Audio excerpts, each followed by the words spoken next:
Hi guys! Mon Montenegro. So for today's video, we're gonna open the parcel that I bought on TikTok. So this is a sticker. Tattoo sticker to guys. So gagamitin natin to sa ating Coron Palawan tour. So nagamit ko na tong ganitong design guys. Mas gusto ko yung ganitong design.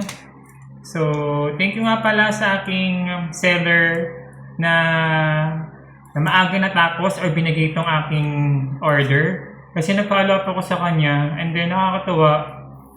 Akala ko kasi abutin pa siya ng nakalagay ka dun kasi sa time frame is November 6 pa siya. So parang sabi ko, November 6 alis ko. So yun, pinag-follow up lang ako sa aking seller. Ayun, nabigay naman sa akin itong tattoo sticker. Ayan, so guys, nakatapos ko lang maligo. Kung mapapansin nyo, nagkulay na rin ako ng buhok.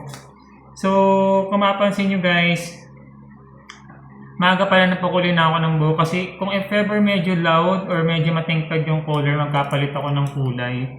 Since okay naman, hindi na ako magkapalit. Okay na yan. So, sinali ko pa yung aking pagkulay ng buhok, diba? So, ito na yung design guys ng aking tattoo sticker. So, lalagay ko dito sa aking legs.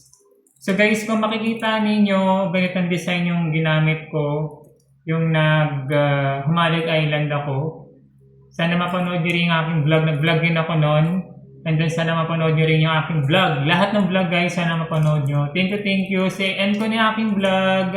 Bye-bye!